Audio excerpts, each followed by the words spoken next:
Didn't I say the Mets were going to make the playoffs before the Braves sold everyone? Hold on. So you're a Mets fan in MLB Pro, but not in real life. Yes, that is correct. Hey guys, Matt and Cole back. Um, just here, gonna do another podcast. Checking on this playoff race that is like 3.5 spots that we're kind of fighting over, figuring out the last couple of things. But then do a little bit of a dive into the potential playoff matchups.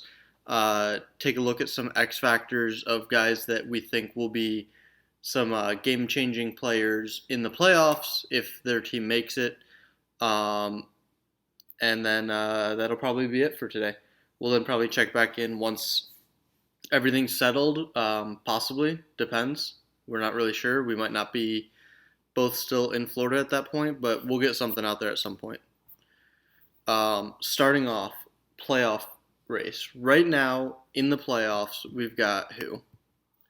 Toronto's locked in.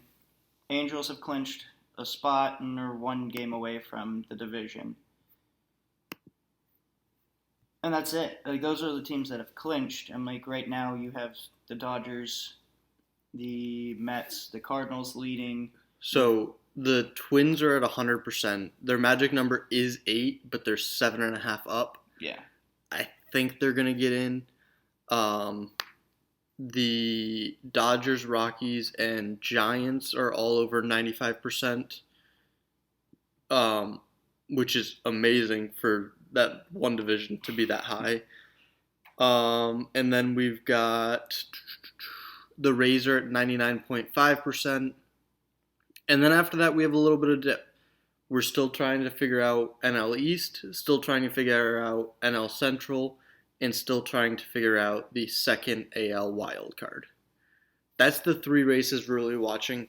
Obviously, there's some trying to figure out what's going on with the NL West, who's going to get the wild card game and who's going to get the division. And actually, surprisingly, the Nationals are not terribly far off of that. Although, with a couple of teams ahead of them, I think it would be difficult for them to get that playoff spot if they don't get the division. Mm-hmm. We're also going to be looking these next couple of weeks. Whoever gets the NL West will likely get the first overall seed in the NL. Mm-hmm. In the AL, it's a toss-up right now between Toronto and the Angels. And this could be a real deciding factor. Right now, the number one wildcard team, the Rays, are actually ahead in wins above the Twins. So you could see a team try and get that second place because they're still going to get, a 5-game set, but they now get that against the Twins instead of the winner of the Rays and the wild card. Yeah. Would be a really bold strategy because then they're potentially sacrificing home field advantage the next one, but they might better their chances significantly of getting there. So just something maybe we keep an eye on. We've seen Mitch try and outsmart the system before. This might be something he does again. Yeah, it would definitely be interesting, especially if there's. I haven't looked at these teams and their splits, but if one of them's like better on the road than they are at home, you could definitely see one of them try to tank into the second spot. So the Blue Jays have a 726 win percentage at home, 613 on the road, and the Angels are 712. They're pretty identical. Identical. Both with those splits. One thing we could maybe take a look at is their what they've done against the teams that they potentially be facing. Mm-hmm. So Toronto versus the Twins is 6-1. That's nice. That's good. They might want to face the Twins. Against Tampa, they're 10-6. So still pretty solid. You're talking about 9 more games played against them. So you're talking about a big difference there. Against Houston, they're 4-2. Against Seattle, they're 4-2. Against Texas, they are 4-2. So I don't know if there's a real advantage there for them. For the Angels, though, against Minnesota, they're 3-3. Maybe not the matchup they want. Mm-hmm. Whereas against Tampa, they're 4-1. Texas 13-6. Seattle 8-11. Seattle's the one team they don't want to play, and Houston 10-2. They would love if Houston made the playoffs, and then won that wild card. So, maybe something to keep an eye on. Would be interesting to say the least. Mm-hmm. Going into it though, I went through and marked down each team, their pitchers that are going to get the majority of the innings in the playoffs, and their hitters that are going to get the majority of the at-bats in the playoffs. And then what I did is I averaged out the weighted runs created plus for the hitters and the fielding independent pitching minus for the pitchers, and tried to figure out which team is the best on paper and what they've done stats-wise this year. What I figured out, the Angels are really fucking good. Like, way better than any other team by far. I believe they had the highest WRC plus for their hitters, and they had the lowest lowest FIP minus for their pitchers. That is a really good combination. The second tier that I found was the Dodgers, Blue Jays, Rockies, and surprisingly the Twins. The Twins are actually a lot better than what they're playing like right now, which is a little surprising. They are only one game different of their Pythagorean theorem record, but the guys that in their lineup that are getting at-bats do really well in those at-bats, and the guys that are going to be pitching the most innings for them in the playoffs do really well in those innings. So they're actually a team I think would be someone you maybe have to watch out for. They're in that shit spot where they're facing the Angels or the Blue Jays no matter what. But there's only so much you can do. After that group is a little bit of a drop down, and then it's the Giants. Then further of a drop down, it's three of the teams that are in the AL wildcard hunt: Houston, Tampa Bay, and Seattle, as well as the New York Mets. A little bit of a drop again, and then you've got Washington and St. Louis. A little bit of a drop again, and you've got Cincinnati and Texas. Just real quick, I did it very crudely. It's not a weighted average by any means, which if our R&D department here in real life found out about this, I'd be getting my ass reamed. But it does do a good job of just showing quickly how well teams are doing. The bigger issue it would have is with pitchers, as obviously starters are going to be getting probably 5 out of the 9 innings, maybe 6 out of the 9, maybe a little bit more type thing. But that's getting into predictive analysis and etc. and just gets too in depth. This was just trying to show quickly which teams we should have an eye on. Who stands out from this list for you? I mean, it's very interesting up at the top because you have the three teams from the National League West, all right there. The Dodgers, Rockies, and Giants. All yes, they're not top tier, but they're up in the top half of this. And yeah, and like you can see by the 95%. And two of those are going to be in the wild card game, right? And then facing the other, more than likely. Yeah, so it is interesting to see. Which also, this reminds me of the MLB Pro playoff race just a couple of seasons ago. I don't remember if it was last year or 2 years ago, where we had the same thing with the NL West. Last year, Giants ended up 2 back and Padres 3 back. And I believe they played in the wild card game. No, it was San Francisco versus the Mets. Oh, I think there was the play-in game of San Diego. No, I don't know. Could be wrong. But either way, there's been all these really close races in the NL West. We're now starting to see it a little bit in the AL West for the second wild card, albeit, but there are 3 teams from there that are right in that race. Jumping ahead, let's talk about a few guys that we can kind of see as X factors going into the playoffs here. I'm going to start with a guy that we talked about in a podcast a couple podcasts ago, whatever it was, who has since gotten his call up and is now entrenched in the middle of the order for the Dodgers. He's batting 5th. It's Juan Soto. And surprisingly, this dude has been unbelievable in the big leagues. Of the playoff teams and their starters, he has the 4th highest weighted runs created plus, which is pretty good. That's right there with, several MVP conversation type players. That's right there with, the sluggers of the sluggers. In my opinion, if there's going to be someone who gets a team to the playoffs and into the playoffs and further through the playoffs, it's Juan Soto. Yeah, it's what he's been able to accomplish in his short time. Yeah, it is. It is just 56 plate appearances right now. But that being said, it's 50. Like when he gets to 100, which we'll have by the end of this year, we'll be able to say, okay, maybe it's real. And who knows? Maybe he gets to the playoffs and hits a slump just at that time. But as you were saying, what he's done has been unreal. Yeah, it's very. I mean, it's not often that you get a guy who comes up like this and then just starts producing and puts up half WAR in 15 games. Yeah, I mean, you're looking at a guy who is just south of 1,000 OPS.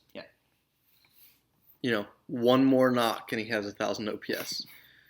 But he's been incredibly impressive.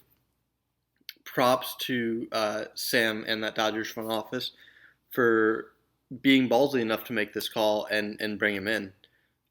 Certainly not an easy call. He is just 20. He is just 1 year removed from his signing, which was July 8th, 2018. So he's 13-ish months out from when he signed. He only had 21 games in AAA, only 98 in AA, only 63 in High A. This dude was really rushed, but he's proven himself each and every way. Part of the step. Next is from Toronto. Now, we know Mitch is actually a huge fan of the splits. He's getting a lot of guys that, can really benefit in a platoon. But his most successful bunch has been the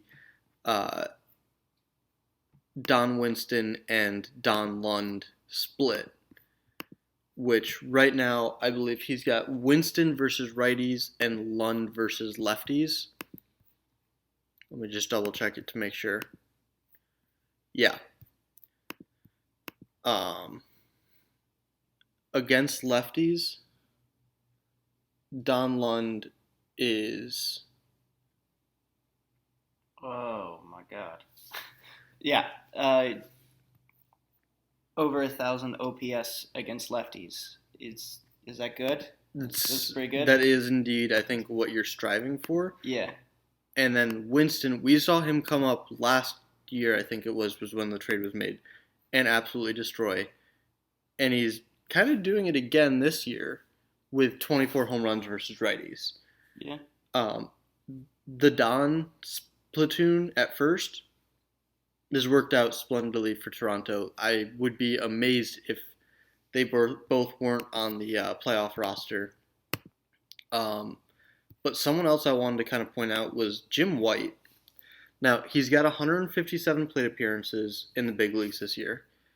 And he did okay in AAA this year. He batted 263 before finally getting the call up for the first time. And he's really produced. He's actually been one of the better hitters in pro baseball since his debut. He's a guy that's really intriguing because I don't know if there's a spot for him on the playoff roster, but he's a guy I'd love to see because he actually makes this Blue Jays offense better than it already is.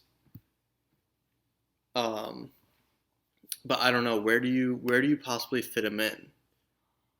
Yeah,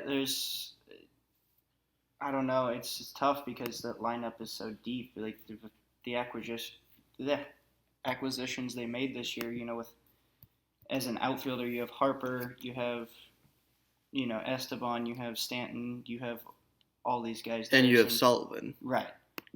So is that 3 former MVPs in there? I think it's 3 former MVPs.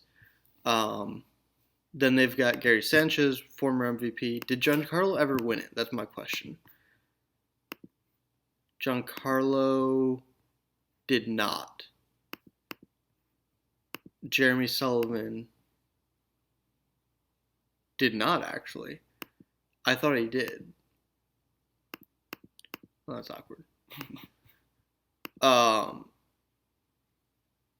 And Harper did not. Okay, you had 3 guys who were second in the run, whatever it was. Sure. But, I mean, you've got the choice of Jim White, whose bat is going to maybe play a little bit in a lineup that doesn't really need a bat. Or you've got Bubba Starling, whose bat won't play at all, but is going to provide absolutely amazing defensive value in late innings in the playoffs. And that's a really hard decision to make. They're maybe they sacrifice one of their other platoons to have White in that lineup, but I don't know. It'll be that kind of a difficult decision for Mitch to make. Next up is a guy that we talked about a little bit because of his trade this last year was Lance Ray. He hits the ball really well. He's actually one of the better hitters in the league. I know everyone's kind of realized that and then just still bash the shit out of his defense. His defense does suck. Quite awful, actually. But he's gotten this Reds team back into the playoff race. Do you think this guy being your middle of the order guy gets you to the playoffs? I mean, you have to hope so, but it's definitely tough. I mean, you're playing that game of offense for defense there. 23, 23, 27, 20, 34, 32, 19. Just to point out, if Danny Espinosa hits one more home run this season, the Reds will have had 6 players that hit 20 home runs this year, which is definitely a feat. Let's see. Yeah, they don't have anyone else who's even close, sadly. What's interesting, they're actually first in both home runs and stolen bases. Interesting combination, but play the Acuna game, hit the home runs, and when you do get singles. But I don't think that's how it's happening though. Of their guys with home runs, Alonso Martinez has 23. He's got a 2020 year.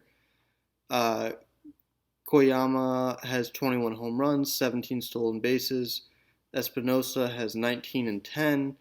But it's Billy Hamilton and his 59 stolen bases that's really leading the way.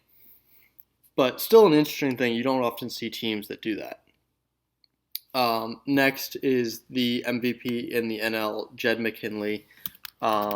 People talk about the Coors effect. He definitely does benefit from it, but he's also, I think, number 2 in weighted runs created, which is really good, which that also takes into account where he's playing those games. So it's factoring out the Coors effect, and he's still that good. In a playoff series, how many home runs do you see this guy hitting? In a series, Actually, surprisingly, he's only got 20 this year. Yeah, his home run numbers aren't that good. His slugging is good. I wouldn't know. I would say I'd go extra base hits. Is he the guy who wins the series for Colorado? I don't think so.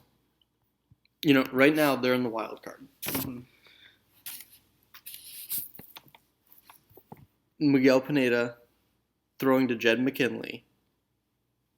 How does that lose?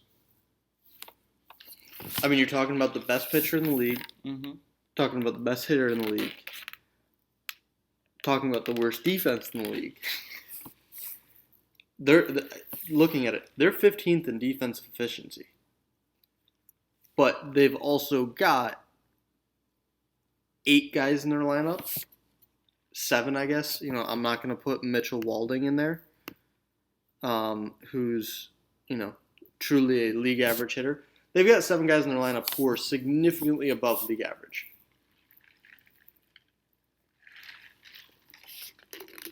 I mean, play to your strength. Yeah, they're going to really hope that they get home field advantage in that number 1 seed. Yeah. Next, one of my own guys, Patrick Leonard. Surprisingly, not a starter, but he's been huge for us in the last couple weeks.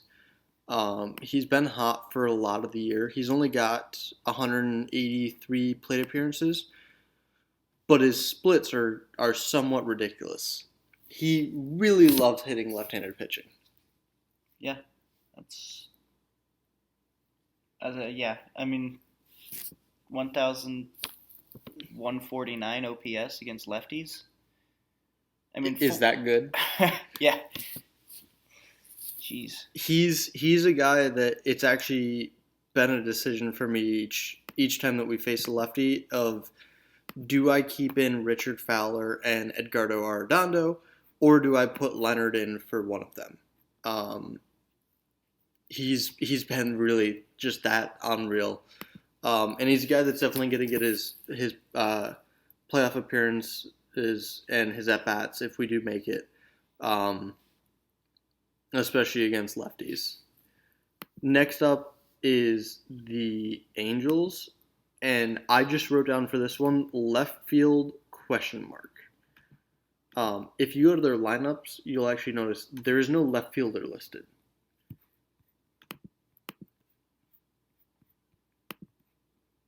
Yeah.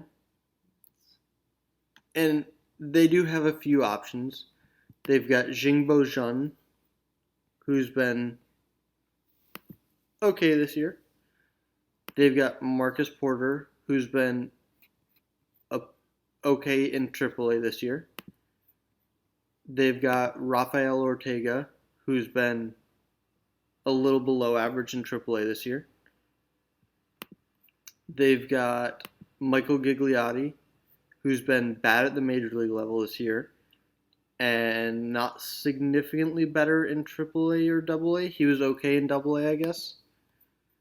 And then they've got Arnold Mosier, who's been god-awful at the major league level, but was tremendous in AAA. So you don't have anyone who can play left field right now. Your best bet is bringing Masataro Ohayashi off of DH and letting him play the field again, which he can do. Very good left fielder. But then you're bringing Pujols back into the lineup, more than likely. And he's just been... He's not the Pujols that we know. Yeah. So I don't know how they're going to figure it out. That's something they're probably going to be testing the next couple weeks, as they've already got a playoff spot clinched. Trying to figure out who works best for them in left field, and then going from there. Next up is Dave Wilson of the Twins. Everyone knows the bat of Gary Copeland. He's pretty good. Not everyone remembers Dave Wilson. The only thing I think you might remember about Dave Wilson is I think he was illegally signed to a extension this year. I could be mistaken. Might have not been him. But he's really good. Like 51% better than league average, which puts him into the top 20 or so hitters in the league, and top 10 or so that are in the playoffs. Yeah, I mean, he's not a big power guy, but I mean, he does everything else well. He hits for average. He gets on base at a 406 clip. One of the things I'd always heard, growing up was you want your slash line to be 3-4-5. Mm-hmm. He is quite literally 3-4-5. And he does it with 3 home runs. Yeah, he's done it the way, it's not conventional, not the big power hitters that we see out of a lot of these teams, but, he's getting the job done. You know who he's kind of like is a real life Jeff McNeil. Yeah. Hasn't quite gotten to that power yet, but, and will he ever? Probably not, because he's already been in the league for enough years. But that's kind of how he is. He's not going to strike out a ton,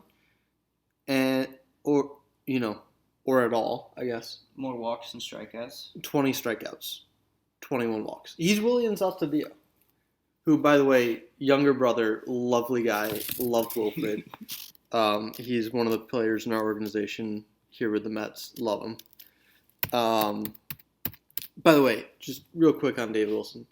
Can you say steroids? Looking at him, we'll go major league level. Well below average in his rookie season, slightly below average in his second year, league average in his third, below average in his fourth, 15% above league average in his fifth, and then this year, 51%. I'm just saying, the guy started taking something, and it worked. And actually, what's weird is he basically just eliminated everything out of his game, it looks like. Well, he also has a much smaller sample size. He does. He does have a much smaller sample size. But is that? Yeah, I guess that would end up same number of extra base hits roughly. Yeah. Never mind. But still, he's decided to stop walking. Next up, we've got the Mets. Cole's apparently favorite team. OTP. Yeah, apparently. In real life, the person who writes the checks is not the person I like, apparently. He's the best hitter on a team with 3 really good hitters in Marte, Josh Wilcox, and Chad Lewis. Jeffrey Marte is the best of them. What about him? Is he the guy who makes the world go round for you in a playoff race? Yeah, I'm like he has to be. I mean, being the best hitter, he's got to. This is the time of year you have to step up. I'm like I would say the same like Pete Alonso for the real life Mets. Like when you're the best guy, you got to do it. Yeah, he has help, but one thing that's actually interesting is he does not walk at a great rate. You are looking at a pretty good isolated power numbers there, but you're not looking at that great of a jump between the average and the OBP. He's walked 50 times this year, but you're talking about 45 in 600 plate appearances, which is not great. But he's hitting the ball hard, and he's hitting it regularly. Not terrible on the strikeouts just yet. So I think he's the guy that maybe makes that final push for a playoff team in the Mets. Next up, from the ridiculous lineup of Seattle, is their 6th outfielder, I think it is. I don't know, what would we call him? I guess technically the fourth. It's Roy McKenzie. He spent all of 22 games this year in AAA, and he sucked in all of them. And then he's spent 21 games up in the bigs, and he's been great in all of them. To put it in comparison, in the 90 at-bats that he's had, he is a top 12 hitter of all of these players in the playoffs. And he's currently on the bench. Now, I don't know where you would possibly play him over Mark Baker, Mariano Gonzalez, or Armando Cabanas. But this dude needs to find that bat. Yeah. You know, you watch him play, you're not necessarily impressed at all. But the numbers he's been putting up, you've got to continue to get his bat into the lineup.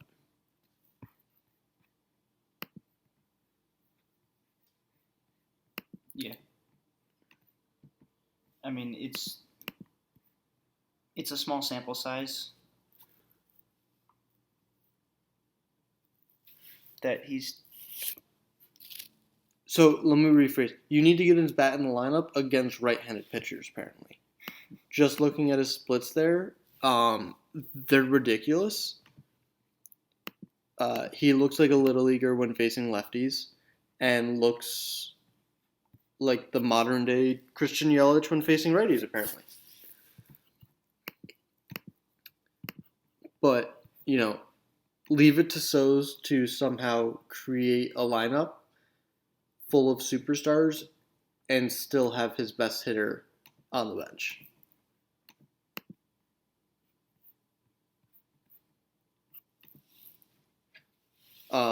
I think the other person that should be mentioned here is the platoon of Jason Castro and Cameron Gallagher.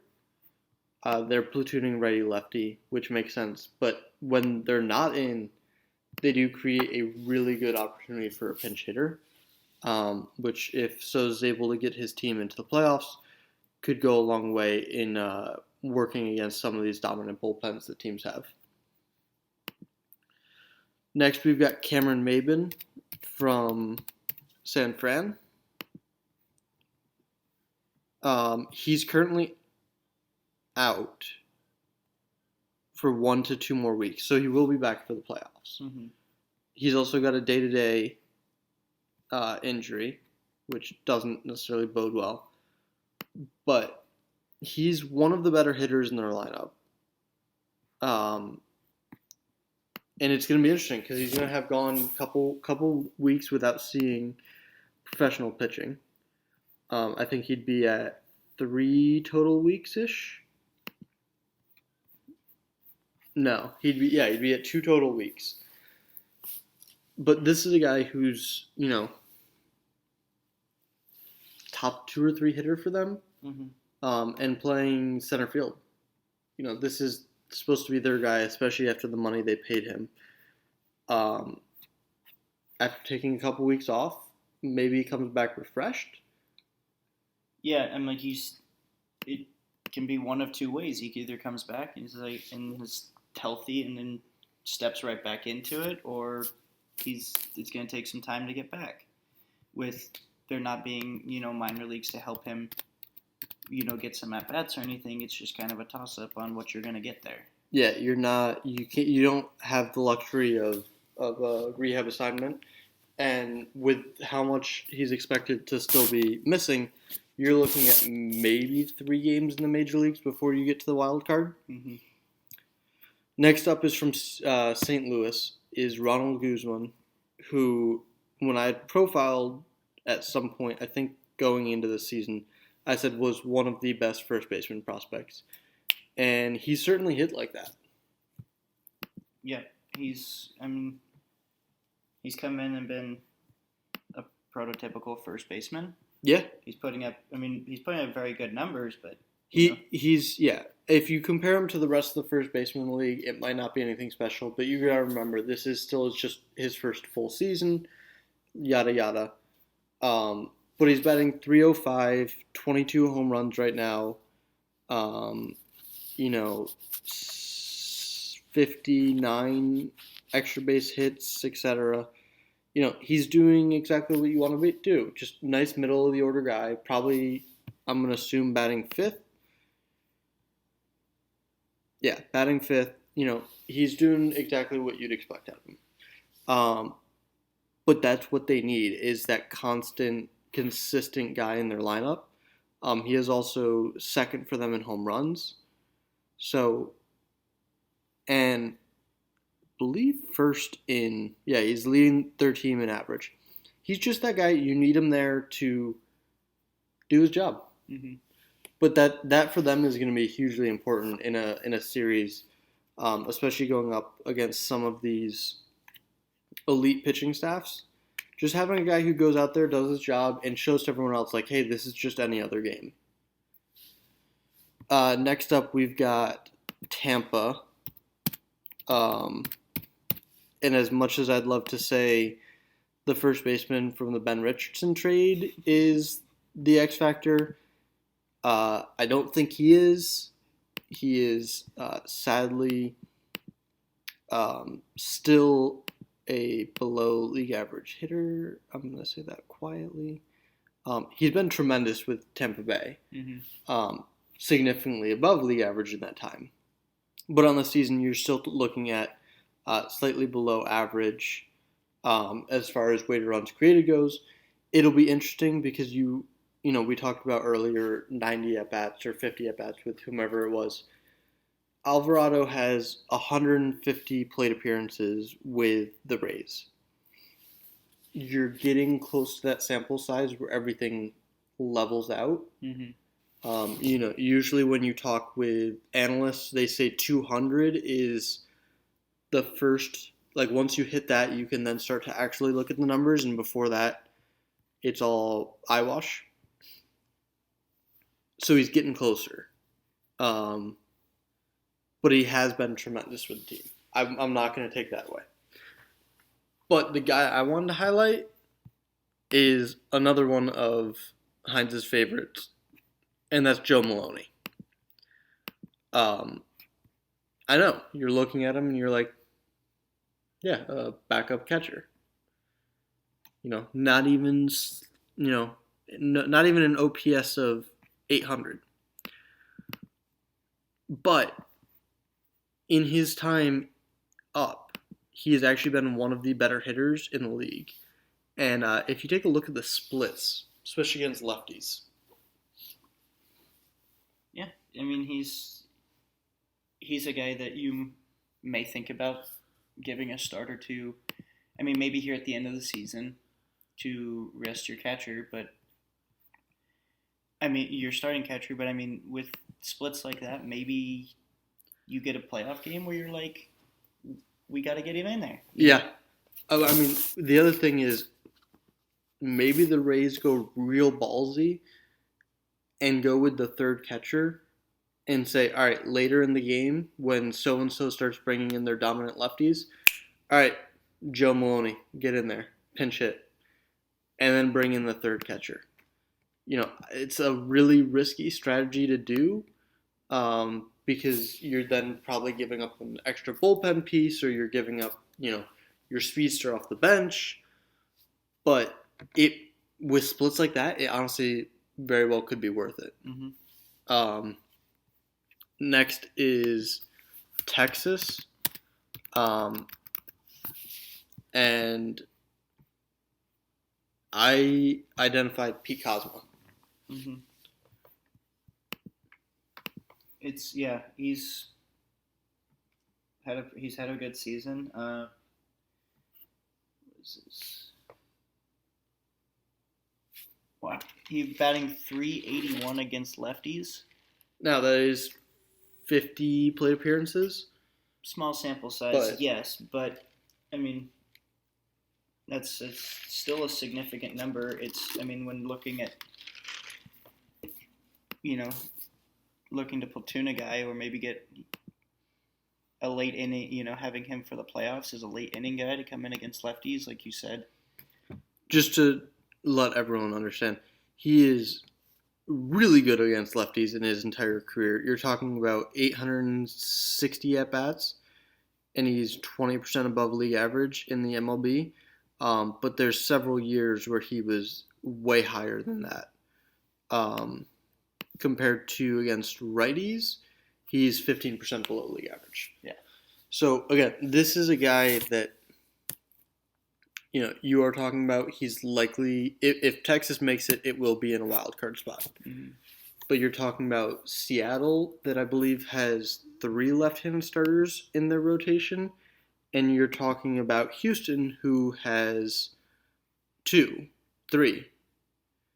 You're talking about Tampa. I don't think any of their main guys do. Tampa's already. So Tampa's not. But you're talking about this end of the season. You're facing each of these teams a couple of times. And then you're getting the playoffs where there's going to be lefties. Having a lefty killer, I think is going to go a long way to deciding this. Even if he doesn't make the playoff roster, he still could be a guy down here at the end of the season as you're playing these big games. He can help you against those lefties and maybe that guy who pushes you over the top. Yeah.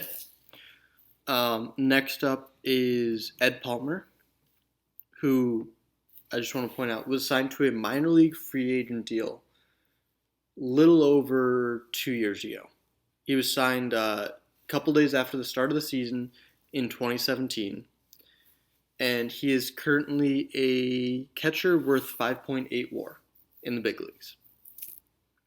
How often do you see that? Yeah, that's a steal right there. I'm like, that's crazy to think that 2 years ago he was not even good enough for a major league contract, and 2 years ago he wasn't even good enough to stay in an organization. Mm-hmm. I mean, he got released by Atlanta. sorry, Button. But if the Nationals make the playoffs, it is entirely on the back of this guy and Scott Treval, who is their ace. Because they traded their other one in Miguel Pineda and said, I don't know if this is the year. And then went on a magical run led by those two. That is the X factors that we had on the hitting side for each team. Couple other things that we want to make note of was the impact that the Jacob Skoll injury has had on Texas. This dude was one of the best hitters in the league. I think he was top 2. It was Copeland and then Skoll. This one really hurts. Mm-hmm. I mean, Texas is still right there, but Texas is now doing it without their best hitter. Texas also has a couple of other injuries that all kind of hurt, including their 2 best pitchers and the reliever that they traded for at the deadline, who was surprisingly one of the most effective relievers this year. It's going to be tough without Skoll. Yeah. They've continued to win without him right now. He has been out for a little bit, almost 2 weeks. But man, that's it. At some point, it kind of wears off of like, oh fuck, we are missing the 4-hitter. Yeah, if he was in the National League, wouldn't be as worried. I'm like, if they were in one of those races, but when you're fighting against Seattle with that lineup and Houston with their up and coming, and all these teams still fighting against the Angels and whoever that they have to play, it's not like they have, they've got 2 more against Oakland, which I believe they're facing Buehler and Miller, the 2 best pitchers that they acquired at this deadline. Then they've got 2 against Houston, then 2 more against Oakland, which I believe lines them up with Miller and Buehler again. Then they do close it out on a nice, easy 6-game finish. But at that point, they could honestly be out of it. Mm-hmm. If you're not able to especially playing Houston. If They, Houston can, their series, for me speaking from Houston's perspective, we've got 2 against the Rangers, and we've got 2 against Seattle. If we split those, we maybe come out okay.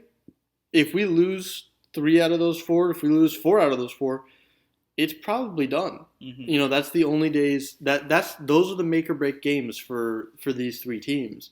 That's the easiest way. You can be 2 back and go into a 2-game series and end up, 4 back, or you can end up tied, Mm-hmm. or you can end up 2 back. That's gonna ultimately be a big deciding, point. Speaking of Houston, the importance that Jose Gonzalez has had with them this season. That trade was between you and I. You're welcome. To be fair, he's been way better with me than he was with you. He likes something about maybe the barbecue in Houston. I'm not quite sure. Maybe it's because he has good players around him. That helps too. But he's taken a monster step above what he was already doing. He's putting up a slugging of 950. To put that in comparison, I don't think he had done that before. No, he was always a good player, but he's never put up. Even his best season when he led the league in average at age 21, he put up a 904 OPS. Yeah. This dude is literally Christian Yelich in real life right now, mm-hmm. except for the fact that he left Milwaukee. He's been huge. It seems like every time that I get the update of the box scores, it's another Jose Gonzalez home run. Personally think that he's got a chance to be in that MVP conversation, despite only, it'll end up being 113 or so games in the AL. But he's truly been something different since the trade. Mm-hmm. The other thing I wanted to note was the number of players who are significantly under league average hitters who are starters for teams in the playoff race. I'll also point out there's only one team that has 3 of those that are in their starting lineup, and it is Houston, including the guy that we acquired from Tampa Bay this year in Bill Law. He was traded for Rodrigo Espinoza, who was then so bad that Tampa Bay had to go out and get a first baseman, which they did so in the Ben Richardson trade. But that trade just has not really worked out for either team. The team it did work out for, though, is it was somewhat of a 3-way trade of Edward Reith and Alex Childs went to the Nationals for Preston Carver, who went to Houston, who then went with, it was Carver and Rodrigo Espinoza for Bill Law. Carver was then shipped out in the Ben Richardson trade for Jorge Alvarado. But he's been below league average, as has Darj Kawawi and Jorge Martinez. But the thing to note there is those are 3 of the best defenders the team has in a team that's second in defensive efficiency. So, is it worth it? For the other hitters that are in that lineup, yes. You're playing. It's which side are you playing? Are you playing the offensive side or the defensive side? Keeping those guys in the lineup, you're saying these guys we have, and Jagon, Arredondo, and those guys. And you are talking about that's the left side of the infield and your center fielder, right? So you're talking about some really important spots. It's more of the run prevention game. You're saying that your top guys can score more runs. My 6-man lineup, yes, and my 3-man defense. Yes.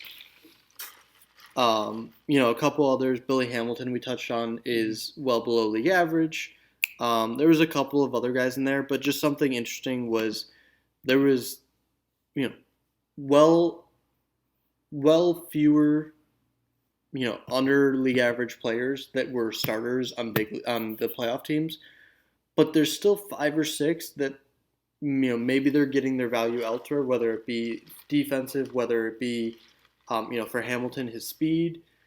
But it's still something interesting to see. Do those players end up getting moved in the playoffs when runs are at a premium? Mm-hmm. Also, one last thing that I wanted to point out. If you pull up Armando Cabanas on your computer,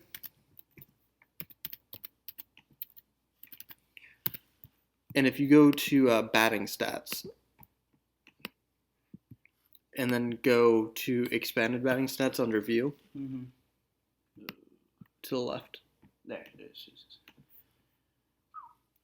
What is his WRC plus? Total this year? Yeah. 155? Yeah, Charles Cutler, the catcher for the Angels, is 145. Charles Cutler is pretty fucking similar to Armando Cabanas, the man that the Mariners just gave up their entire farm system for. Cutler gets paid $1 million a year, and he catches. Just to point out how much better the Angels are than all of the rest of us. I'm going to move over real quick, just a couple of people to note on the pitching side.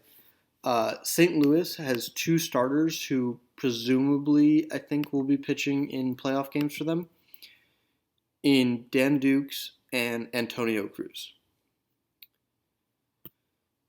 Those 2 are 2 of the bottom 10 pitchers that are in this playoff contention team rosters in fielding independent plus pitching.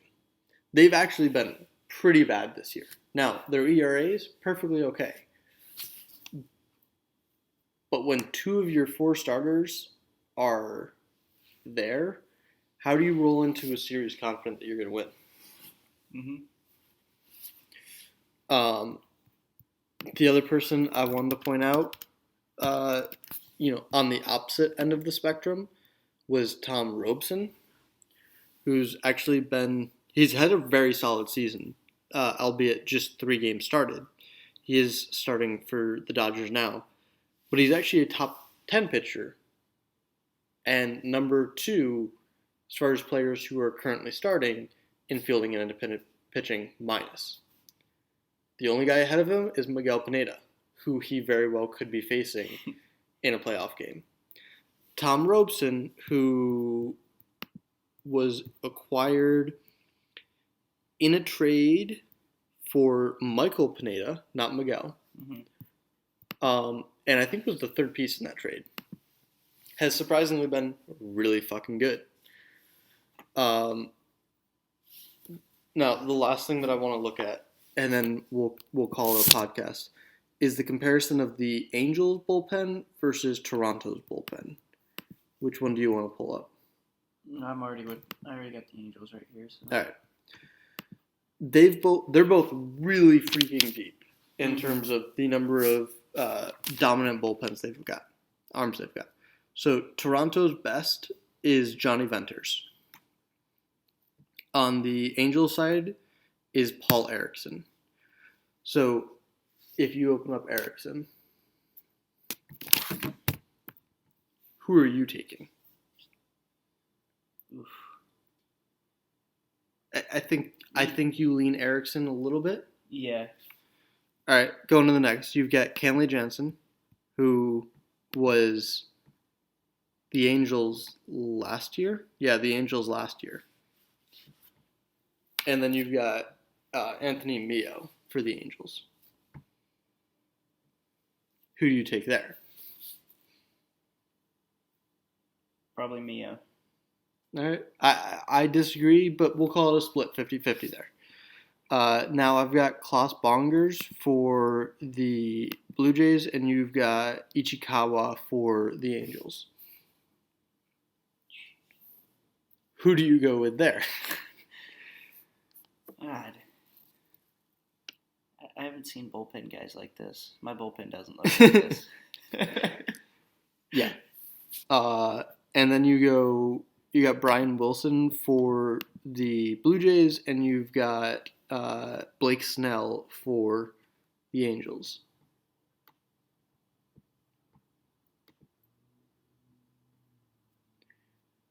Who do you got there?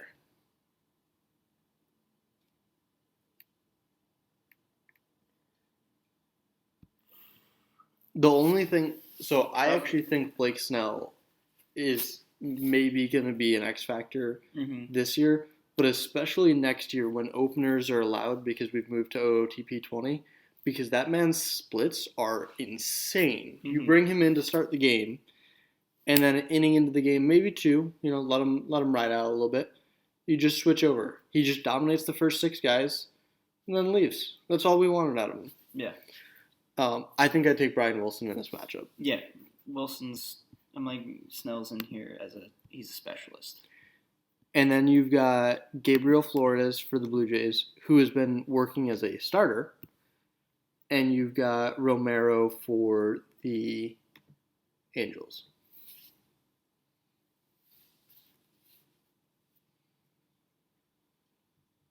Yeah, I mean...